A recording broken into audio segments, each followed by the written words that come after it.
Hello, my name is Davis Arnold. Today's podcast topic is treatment of abandonment anxiety for my dog. Separation anxiety can be prevented by providing a positive environment for your dog to be in. Don't be afraid to ask for help.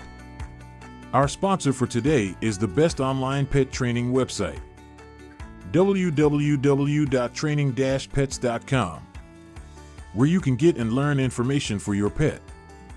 And especially for our listeners, get a 50% discount on a dog training course. Register Dog Tips in one word and get a 50% discount from us.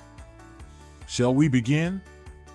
Separation anxiety is an issue that causes a lot of suffering for both humans and dogs because it can appear in an assortment of painful behaviors. It is hard to treat and can trigger stress and guilt in owners. Understanding the basic causes of dog separation anxiety may help alleviate some frustration and also give owners the necessary information to handle and treat the dog's condition. Dogs who experience separation anxiety will either vocalize, become disruptive, or throw up, beginning as soon as their owners are ready to leave or soon after leaving. Dogs suffering from separation anxiety may learn the cues of the person's departure, such as wearing a particular uniform, making a lunch, or organizing their briefcase, and start to show stress reactions even before the humans have left. Giving the dog undue attention prior to leaving or upon returning may increase his or her levels of anxiety in those times.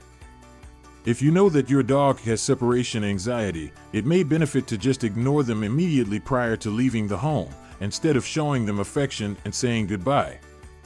If your dog shows signs of anxiety, resist soothing him immediately. Ignoring a dog may teach the dog to cease his attention-seeking behaviors. When you are away, give your dog a treat or toy to play with as a distraction. Keep up the sessions, making sure you reward your dog with treats and praise whenever he stays calm. Place your dog into a dog-safe area with one of his or her distracting toys, then walk out of the room. But only for a few seconds. Put your dog into the room or in the crate, close the door, and then leave the room for short periods. Leave your dog alone for 5 minutes, then increase that to 20 minutes, then 1 hour. Take your dog on a 30-minute walk before leaving him alone, or let your cat get up and play. When you return, greet gently. Do not become overly affectionate until your dog has settled in. If your dog is in his or her crate or in another room and starting to fuss, approach him, let him see you, and talk to him. Providing lots of physical contact and talking with them at this time is beneficial as well. This will teach your pup to like having his or her space and being independent from you, which will help alleviate his or her anxiety while you are away. One way to make the switch is by training your dog to associate being left alone with getting treats or eating a nice meal. Note this method typically only helps with mild cases of anxiety, as dogs who are extremely anxious often do not eat when the owners are out. For instance, if your dog is used to spending the whole day with you, then all of a sudden, you begin leaving him alone for long periods. That may cause anxiety. There is also some evidence that dogs that are excessively attached to their owners are more likely to have separation anxiety. 6-15, and anxious dogs typically exhibit more attachment-like behavior. 13. Therefore, dogs who are allowed to follow their owners room to room, who are encouraged to exhibit more obvious leaving and greeting behavior, and who are overly attached to their owners can become more anxious when their owners are not around, and can become more anxious when their owners are not around. Some dogs will try to escape or are extremely anxious in confinement, and thus, disruptive behaviors or soiling of the home when the dog is locked up in the crate, basement, or laundromat can occur as a result of the anxiety associated with being restricted or trapped, and the associated attempts to escape. Destructive behaviors are usually concentrated in owners' belongings, or in doors that owners leave or where dogs are confined, and they occur more frequently soon after leaving.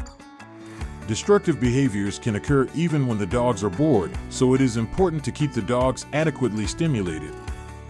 Destructive behaviors can also simply be a symptom that your dog is young and still has juvenile tendencies.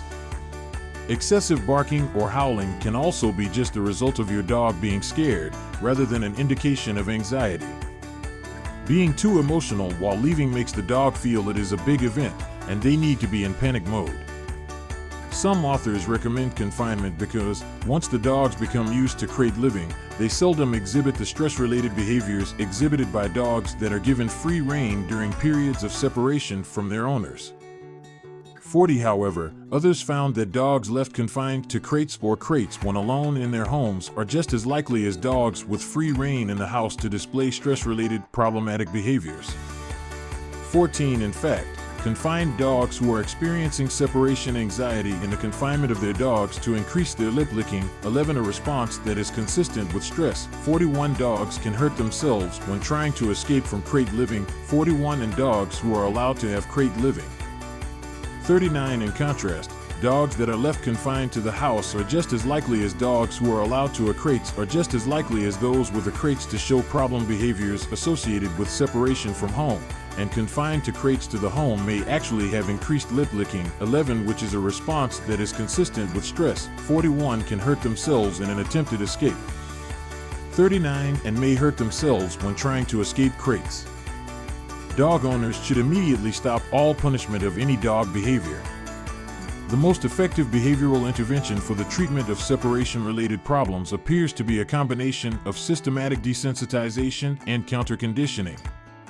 In practice, dog owners should initially leave their dogs for very short periods of time, return almost immediately, and gradually increase the length of their absences. Heron et al. Recommend exercising the dog before leaving, refraining from punishment, and providing a toy with a treat when owners are absent. None of these are known to be successful at preventing dog separation anxiety. In one notable study, veterinary behaviorists collaborating with Dr. Gerard Flanagan, Dr. Dodman found the most common behaviors associated with separation anxiety were found to be housebreaking, excessive vocalization, and improper elimination. Thank you very much for listening to us, and see you in the next episode. You are welcome to visit our website, www.training-pets.com, where you can receive and learn information for your pet. And especially for our listeners, get a 50% discount on a dog training course. Register Dog Tips in one word and get a 50% discount from us. Thank you, and we will be happy if you share with us, and we will see you in the next episode.